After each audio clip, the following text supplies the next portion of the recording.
Olá, Muniz Sodré, tudo bem contigo? Que prazer em te ver, poder conversar contigo. Tudo certo? Tudo certo, Virgílio. O prazer é meu. Nós dois que somos sobreviventes da Covid. Pois é, eu queria começar falando contigo sobre isso. Nós dois fazemos parte agora de uma categoria especial, a dos sobreviventes desse vírus. Para ti foi, É, pra ti foi mais duro do que para mim. Tu estivesse na UTI, entubado e tudo mais. Como é que foi? fui duas vezes. O meu caso foi gravíssimo, porque fui entubado duas vezes, fiquei 43 dias no hospital, a maior parte desse tempo no CTI, mas sobrevivi. Eu acho que graças aos apelos e à comunidade que se formou de orações, de cuidado, isso funciona, viu, Juremi? Pois é, Você está me ouvindo, né? estou ouvindo Está me muito ouvindo? bem, muito Ah, bem. Pois é, eu inclusive participei ali é, no grupo de WhatsApp, as pessoas realmente ficaram muito mobilizadas. Tu és, como se sabia, uma pessoa muito querida, Muniz Sodré. eu, para mim, sinceramente, foi uma grande surpresa. Que eu tenho um círculo de amigos, você não me surpreende que tenha feito isso, mas foi um número tão grande de pessoas que eu fiquei surpreso e, no fundo, muito gratificado, né? Saber. É isso que o Heidegger chama de cuidado. Pois é, Muniz, Saber que, tanto que o Globo fez uma matéria comigo, logo depois que eu me dei conta do seguinte, eu disse ao Globo que eu via naquele momento ali a vida não como resultado de processos apenas biológicos, não era apenas a sorologia, claro, a equipe médica fundamental, mas que eu sinto que a vida, eu dizia, é uma doação da comunidade. Quer dizer, a vida é um presente. E esse presente, essa doação, não é apenas um fato biológico de pai e mãe, mas é também a sustentação de discurso, de afeto que a comunidade lhe dá. Quer dizer, é a ideia da comunidade que Nancy traz e que Raquel gosta muito de escrever sobre isso, que a comunidade como um lugar onde você nasce, que lhe assiste nascer e morrer. Né? Então, essa comunidade, a presença dela em instantes cruciais é fundamental. O Mafezoli, por exemplo, o Michel Mafezoli, que é um grande amigo nosso, sim. o Mafezoli disse um dia que às 6 horas ele e a Helene pegavam um terço para rezar por mim. Isso é inacreditável. Eu não podia ver a cena, Mafezoli e a Helene rezando, mas tudo bem. Ô, Muniz, me diz o seguinte: tu és um cara que tem passado a vida pensando, escrevendo livros, teorizando, um intelectual. E como é que foi, assim, do ponto de vista de pensar na tua vida? Eu falo isso pelo seguinte: eu sou um pouco mais jovem do que tu e tenho levado, Bastante.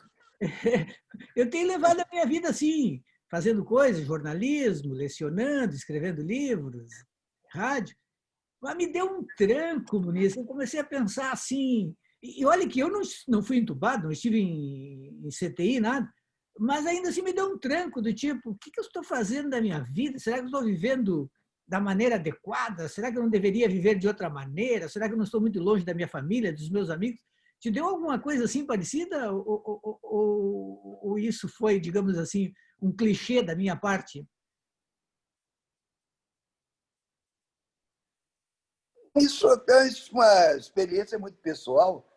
E eu lhe digo francamente, em dado momento, eu achei que eu tive consciência da proximidade com a morte. Coisa muito próxima. Primeiro, por experiências pessoais de delírio. Posso dizer francamente, porque verdadeiro, de saída do corpo. Eu saí do corpo umas 2 vezes e as experiências não foram agradáveis. Os contatos que eu nunca tinha tido. E depois delírios. Delírios onde eu me lembro, num desse delírio, de televisão. Coerente, engraçado, que eu via e, para mim, eu estava vendo realmente esse programa de televisão. Coerente. Programa. E eu me diverti, eu ria. E depois, acordado, eu vi que aquele programa nunca existiu. Eu tinha escrito ele naquela hora. Nossa. Na minha cabeça, eu achava que eu achava que era a Rede Globo que estava fazendo aquele programa. Não era. Aí eu disse que eu poderia ser radialista. Então. Que loucura! Quer dizer, tu escrevesse todo um roteiro, montasse todo um programa num delírio. Não tinha nada daquilo. Inacreditável, mas foi. E é interessante, eu disse, mas meu Deus, como a Globo ficou agressiva. E depois acabou até ficando mesmo. E eu me divertia muito. E era uma figura até meio anódina, que jamais diria aquilo, que era um sujeito da Globo chamado Camarote, Gerson Camarote, era ele que falava. Eu disse, meu Deus, esse cara mudou muito, ele ficou agressivo, valente, mas tudo que dizia era coerente. E eu me divertindo muito, era tudo a minha cabeça, mas era como se fosse real. Então, eu tive essas coisas, essas experiências, que seria muito longo falar, mas, na verdade, a consciência da proximidade com a morte me deu uma única grande preocupação. E eu disse isso no jornal, é de que eu não visse mais a Raquel. A tua mulher. Eu não visse mais a minha mulher. Eu disse, olha, e eu não quero. Isso aí eu não quero, eu tenho que ver ela de algum modo. E vocês ficaram praticamente todo o período separados. Tu estavas isolado, ela não podia entrar. Não podia entrar, mas ela contratou uma equipe médica que fazia a ponte, que foi fundamental. Eu saí ali porque eu era visitado 2 vezes por dia por esses médicos, que orientaram também um pouco o tratamento, orientaram o tratamento no hospital e davam notícias minhas para a Raquel e dela para mim. E para minhas filhas também. E isso foi crucial, né? E quando eu pude finalmente botar a mão num telefone, num celular, ainda dentro do CTI, eu praticamente implorei uma enfermeira daquela, porque eu não tinha condições de fazer essa ligação no meu celular. E ela me prestou o celular dela e eu vi a Raquel. Eu terminei, eu disse assim, olha, tudo bem, agora eu já vi, eu quero sair, mas eu já tinha visto. Eu não posso ir embora sem ver a Raquel. Esse era a minha única cuidado, que inclusive o aniversário dela se passou enquanto eu estava lá. Né? O aniversário dela foi em maio. E eu não pude estar presente. E ela dá muita importância assim, ao aniversário, comemoramos muito. E aí eu tentava desesperadamente falar com ela, também imaginariamente. Né? Esse foi, talvez, tenha ocupado muito a minha cabeça, de modo que eu não fiz grandes reflexões sobre o chamado sentido da vida. Meu sentido da vida ali era a Raquel, era a minha mulher. Que legal. Então, agora, é uma experiência terrível, né? Porque o meu foi realmente muito grave. O que você faz são certas coisas que devem continuar. Por exemplo, você sabe, eu faço atividade física. Apesar da idade, eu voltei. Eu não vou parar nunca. Porque, olha, depois de eu desentubado, e tirar aqueles tubos que as pessoas, em geral, levam um dia, 2 dias para falar e para respirar direito. Na hora de tirar o tubo, eu estava falando normalmente e respirando bem. Porque esses esportes, esse karatê, por exemplo, eu faço há 40 anos. Uma coisa que eu faço bem é respirar. Eu respiro bem. Com aquele tubo, essa coisa, uma vez tiraram, eu já estava pronto para a recuperação. Agora, na cama, né? Não andava. Não... Agora, tu foste entubado 2 vezes. Eu me lembro, 2 vezes. eu conversei contigo ao telefone quando tu já estavas no hospital no início, tu estavas lendo romances policiais e aparentemente estava bem, mas de repente a coisa se agravou e tu foste entubado. É, foi. E isso também eu não entendi direito como é que foi, por que foi, porque aí mistura a experiência do delírio com a coisa real. Eu tenho a minha versão de como é que essa insuficiência respiratória levaram a me entubar da segunda vez, que não é real. Na minha experiência, eu estava misturado a coisas de luta. Queriam que eu assistisse um programa de MMA com a coisa na cabeça. Um programa horrível de luta. Mas isso deve ser uma imaginária. E eu não aguentei ver aquele programa e disseram, eu vou lhe entubar. E eu tomei aquilo como uma punição. Eu disse, eu não aguentei ver o programa, então vou me entubar. Foi a ideia que eu tive. Claro que não era isso. Claro. Mas na hora me ocorreu, eu pensei, um milionário peruano, que era dono de estações de televisão, a principal televisão do Peru. Ele foi sequestrado, levou muito tempo sequestrado, e o castigo que os sequestradores davam a ele era ele ficar amarrado numa cadeira assistindo os programas da televisão dele. Era uma tortura. Não sei porque eu me lembrei disso. Querem que eu assista um programa de televisão que eu não quero assistir? Eu não aguentei, a respiração não deu, vou me entubar. Foi a fantasia que eu tive. Na hora me entubaram, realmente. E quantos dias tu ficaste no hospital total? 43 dias. 43. E quando, enfim, tu saíste de lá, como é que tu encontraste o país? Era o mesmo ou te pareceu diferente? Não, parecia uma ladeira. A sensação que eu tinha, já tinha lá no hospital, por notícias esparsas, em vez de televisão, de que o país estava afundando, aquilo me dava um desgosto profundo. E não era um desgosto de esquerdista, era um desgosto de um moralista. Tudo me escandalizava, as falas do presidente da República, a família.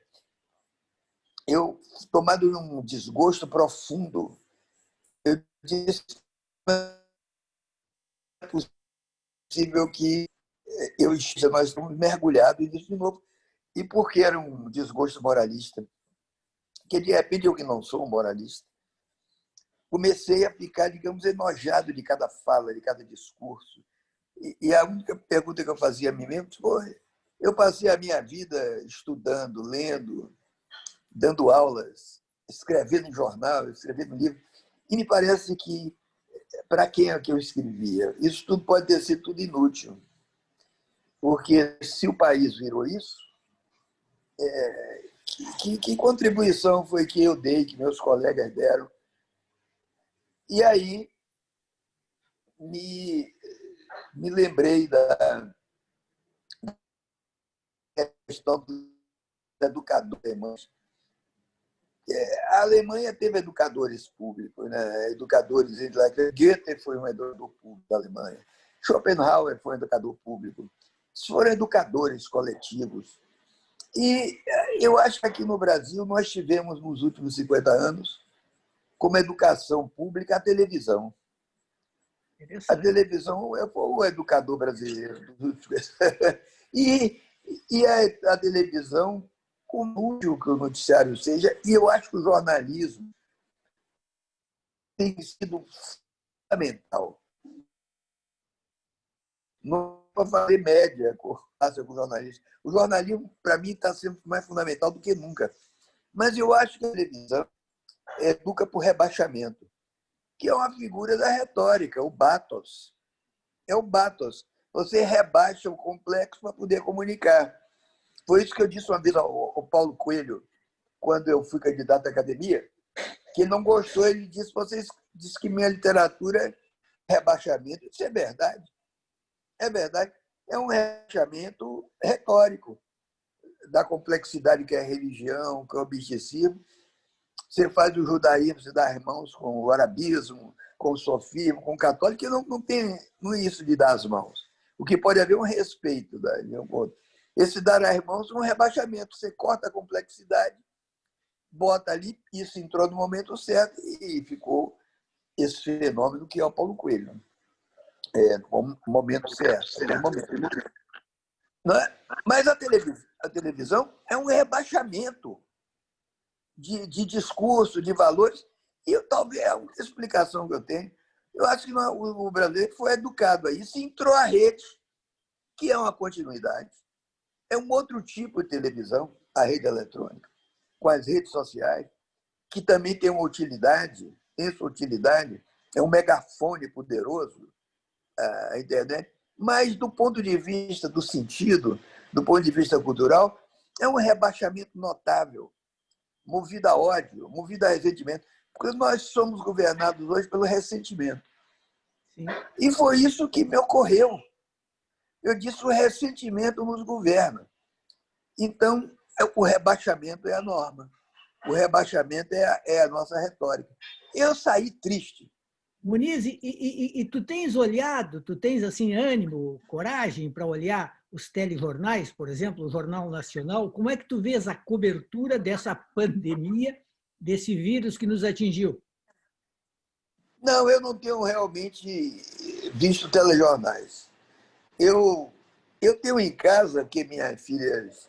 Eu tinha uma televisão, tenho lá em cima, que eu tenho 2 andares em casa. Tem outro embaixo que a filha trouxe, 2 outras televisões. As filhas botaram aqui.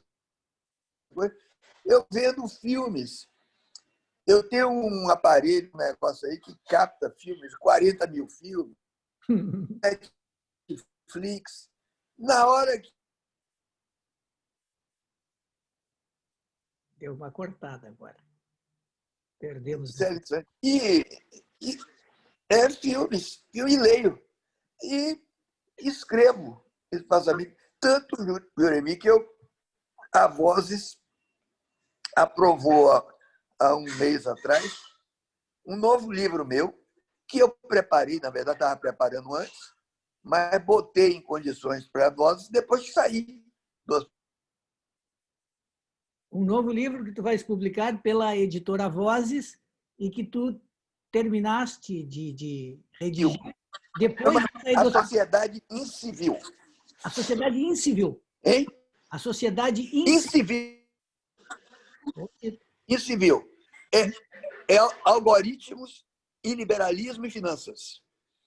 Uhum. É uma análise do sistema financeiro, uma análise semiótica e cultural do sistema financeiro, depois dos algoritmos e a interferência dos algoritmos na linguagem comum e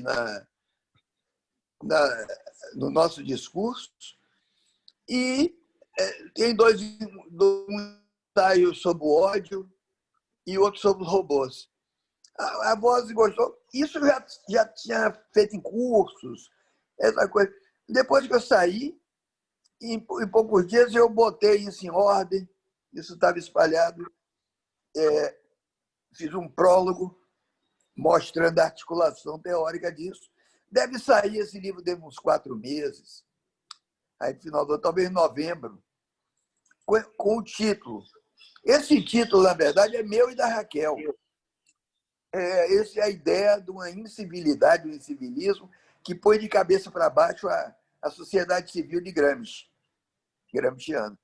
Eu acho que o livro ficou interessante. Isso é minha produção Pós-pandêmica. pós-pandêmica. Pós-Covid. E tenho feito também não sei se chegou a ver alguma vez, não é lives, são vídeos Ah, que eu, no Instagram. no Instagram. Sim, a Raquel me mostrou.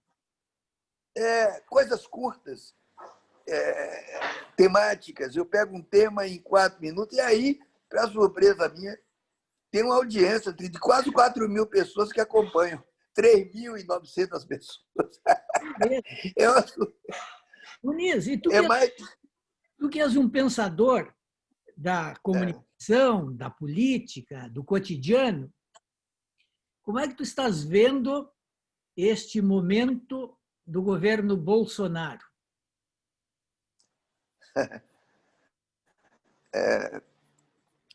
Olha, Jeremy, eu acho, e digo nesse livro, que essa sociedade incivil, essa sociedade que estamos atravessando é a da incivilidade, se caracteriza pelo esgotamento da representação. Esgotamento da representação. O esgotamento Se a representação. da representação em vários níveis. Da representação, extinção, esgotamento dos partidos. Os partidos viraram máquinas burocráticas que giram ao redor de seus interesses, portanto, ao redor do Estado, e completamente desconectados com as massas.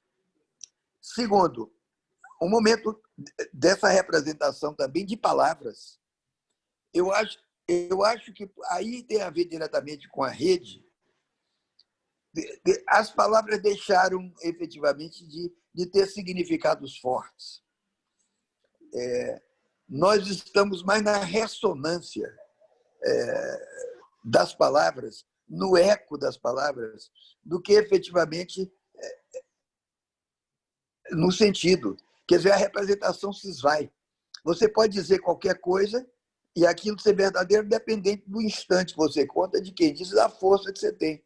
Como em Alice, no País das Maravilhas, né? Que a rainha diz, Alice disse, não, isso não é o que essa palavra significa, não é isso? Com ela. E a rainha disse, significa o que eu quiser, porque senão eu lhe cortar a sua cabeça, porque eu sou a rainha. Quer dizer, se a rainha é uma besta, nós nos curvamos para a rainha, ainda assim. Então, a era da besteira. E eu acho que isso talvez a era do despautério, a era do rebaixamento total. Eu acho isso ainda mais grave e mais sério do que uma ditadura explícita e clara. Porque com a ditadura explícita e clara você tem várias atitudes a tomar. Inclusive, é que se recolher e deixar aí ver como é que as coisas... Só que, com isso aí, a defesa é difícil. A defesa é difícil porque essa mesquinhez, essa desrepresentação das palavras atinge você na cabeça, na metade. Muito difícil. Salvador, quer dizer, aquele médico que você respeita pela competência médica, pode ser uma besta. Eu tive essa experiência, não é o meu médico da Covid, são experiências com médico. Gente altamente competente e uma besta existencial total. A mesma coisa com engenheiros, com matemáticos. O que essa pandemia veio revelar? Ela foi como uma câmera fotográfica que, de repente, você tem que revelar um filme. Ela revelou a imensa estupidez por trás da competência técnica pelo qual o progresso social é medido. O país mergulhou nisso. Isso não é só o Brasil. Não é só o Brasil. Os Estados Unidos, que é um país do curso médio, curso secundário péssimo, maiores sistemas educativos de qualidade do mundo e do mundo. Mas isso é um fenômeno que mereceria um outro país de guerreiros, de competência tecnológica e de bestas. Aquela gente é besta mesmo, é besta, é burra. É burra. E, de repente, você descobre o seu vizinho, o próximo, o despossuído, o pobre. Mas o pobre faz aliança com quem o pede. Quer dizer, o sujeito pode fazer aliança com o ditador, com o torturador, desde que saia algum benefício. E essa é histórica, não é soleira. Mas aqui, essa estupidez chegou à classe. E aí a linguagem se inverte. É por isso que eu acho que Orwell, 1984 de Orwell, é um extraordinário ser lido sempre. Quando, lá no Ministério da Propaganda, Ministério da Verdade de Orwell, que ele diz que guerra é paz, palavra metida, que escravidão é liberdade e que ignorância é força, isso nós estamos vivendo. Escravidão é liberdade, guerra é paz, ignorância é força. É ignorância no sentido que os hindus, que a filosofia indiana dá a palavra ignorância. Não é o não conhecer as letras, não é conhecer alguma coisa. É a ignorância de si mesmo. E a ignorância de si mesmo implica a ignorância do outro. Se você não vê o outro... Só um instante, você está ouvindo um barulho aí? Espera aí. De vez em quando corta um pouquinho a nossa conexão, mas estamos ouvindo. Dá para ouvir tranquilamente. Tinha um barulho? Tinha um barulho de fundo, mas tá bom, ainda bem que você não escutou. Tá certo. Então, eu acho que nós... É uma tragédia, é uma coisa trágica, mas a minha posição é o seguinte: você tem que reconhecer o real tal como ele é. Esse é o primeiro passo de aceitar. Um fato é um fato, e não como deveria ser. Nesse ponto, eu acho que o Michel Maffesoli tem muita razão Na crítica nas ao análises. dever. Hein? Na crítica que ele faz aos intelectuais que vivem para o dever ser. Para o dever ser. O dever ser. Quando você... Para o hindu, isso não é novo, não. Para o hindu, por exemplo, para a yoga, a Advaita Yoga, a yoga da não-dualidade, quando você tem um dever ser, esse dever ser, em geral, é uma projeção do seu ego. Você gostaria que fosse assim, a partir da ilusão e da fantasia que você faz de você mesmo. Mas essa fantasia que você faz, o hindu diz, ela não é real, porque ela não é fato. Você pode chegar a fazer aquilo que você quer, mas o primeiro passo é reconhecer que o real é assim. Sendo real dessa maneira, você não pode superpor a ele um dever ser, uma fantasia, uma projeção. Então, eu me dei conta de que essa pandemia, de que essa Covid foi reveladora.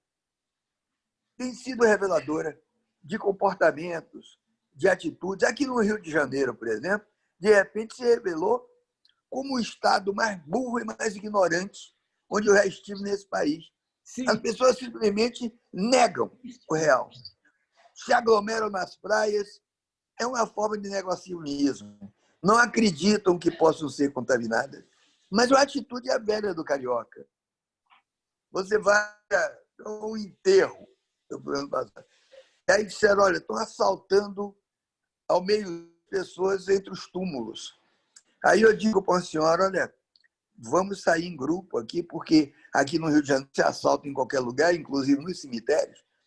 E eu tive o aviso agora que estão assaltando aqui, as pessoas saindo e assaltando as pessoas que vão assistir enterros, sepultamentos. E a senhora, sensata, me diz assim, professor, não diga isso, não.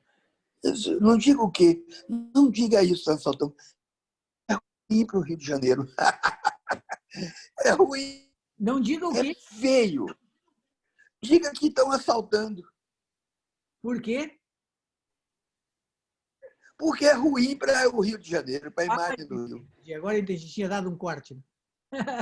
Melhor não dizer, mas aí é É, do avestruz. é um avestruz. Só que, na verdade, o avestruz não esconde a cabeça, não. Isso Não, não, é é um um mito. mito, né, com relação ao avestruz. É É um... um mito. O avestruz corre é. para cacete. Principalmente se botarem na frente dele uma caixa de cloroquina. Você não viu a Ema que correu quando Isso. o Bolsonaro saiu correndo? Uma picou a mão dele e a outra saiu correndo. É, aí é uma coisa. Ignorância. Olha, hoje, a decepção, por exemplo, eu não vou dar nomes, porque isso é muito sério, mas um grande intelectual aqui do Rio, editor de esquerda, que me disse, não, 3 anos atrás, não insista nesse negócio de luta racial. Isso é uma contradição secundária. Isso é invenção de sociólogo americano. Ah, Isso é problema. O problema é a luta de classe, mas não é uma pessoa boa, não. Esse é um intelectual bastante preparado. Pois bem, me diz isso. Claro que eu não acreditei nem por um instante. E hoje você vê que essa contradição secundária tomou o primeiro plano da luta nas ruas. A questão social, a questão racial explodiu no mundo. No sim. mundo dos Estados Unidos hoje, onde tem menos negros, um estado ou uma cidade como Minnesota, por exemplo, as pessoas estão na rua e não são negras, porque essa questão racial atinge, não é por respeito ou cuidado com o cidadão de segunda classe, com o negro, não é um problema de valorização da cor. É porque a morte de negro nos Estados Unidos, a morte do negro, atinge a imagem da sociedade civil americana, que é uma coisa que o americano efetivamente preza e é o que dá aquela hegemonia interna que os americanos têm, que fazem muito orgulho de ser americano. Se deixar matar por uma medalha chamada... Agora sumiu. O imaginário está nos filmes, está nos romances policiais, e não nos grandes tratados de sociologia. Você vê aquela exaltação... Cortou a tua voz quando disseste se deixar matar por uma medalha. Uma medalha chamada Purple Heart, Ah, coração púrpura, sim. que é o grande prêmio. Você vai para a guerra, morre, e você dá à família, ou se ele escapar, essa medalha, Purple Heart. Isso não funcionaria em nenhum outro país do mundo. Nenhum, só nos Estados Unidos. Se deixar matar por uma coisa tão besta.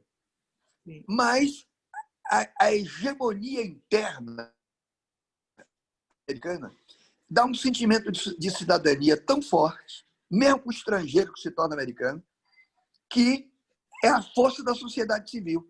Então, no momento em que os protocolos dessa sociedade civil são violados por policiais, entendeu? O que efetivamente comove não é o direito humano do outro, é o sentimento de esvaziamento da sociedade civil, que lá também está se esvaziando. Perfeito. Porque quando se elege um sujeito de direita como o Reagan, foi a direita que ganhou, Guilherme. Embora esquerda e direita dos Estados Unidos se pareçam muito. Quando se elege um sujeito como Barack Obama, foi alguma coisa da esquerda, acho que ganhou primário. Mas quando se elege um sujeito como Trump, não é a direita que ganhou. Isso é um grande erro. Todo mundo É a perdeu. estupidez. É a estupidez. A estupidez que ganhou. Você elege a estupidez. E essa estupidez avulta quando a sociedade civil afunda. E a sociedade civil está afundando, está se esvaziando nos Estados Unidos também. Não é só no Brasil. Não é só no Brasil. Portanto, o fenômeno do esvaziamento, do esgotamento das forças da sociedade civil é mundial, mas não é fatal. Não é irreversível. Isso é importante. E a chave da reversibilidade está numa coisa chamada instituição. As instituições, a força das instituições ultrapassa um certo limite da sociedade civil. E nós estamos assistindo a isso aqui no Brasil. Instituições que têm indivíduos podres por dentro. Podres. No entanto, parece haver alguma coisa na instituição que faz com que, em determinado momento, eles se comportem. E a instituição toma um voto que parece ponderado. Evidentemente, eu posso estar falando do Supremo, posso estar falando do Supremo, do STF, mas posso estar falando de outras instituições, onde individualmente há pessoas que você vê como é que esse cara está aqui na universidade, como é que está julgando no tribunal, mas a instituição como um todo ainda tem um elemento de salvação, que foi o que permitiu a emergência de partidos políticos depois da ditadura militar. Foi uma sociedade civil brasileira razoavelmente fortalecida, com políticos podres, com políticos corruptos. Portanto, a instituição maior do que os membros. Eu acho que aí está a chave para o resgate da representatividade, para o resgate de alguma coisa. Mais um corte. Mas fez ali. Eu gosto muito. Eu não acho que a política tenha morrido. Não acho. Eu acho que a política partidária, sim. A política clássica, a política representativa, representacional, se esgotou. Tá? Morreu. Mas não a política como potência de agregação de gente. Que beleza. Potência de agregação de gente, de seres humanos. Isso é política. Muniz. Eu creio na política. Indica, Júlio. Não, precisamos crer na política. Muniz, que bom saber que tu estás bem, em forma, brilhante como sempre, cheio de e com análises tão pertinentes. Muito obrigado. E dia desses eu ligo de novo para a gente conversar mais. Ligue, estou aí. Olha, é bom ver você firme aí também. Que eu soube que andaram brigando com você um desses veículos aí.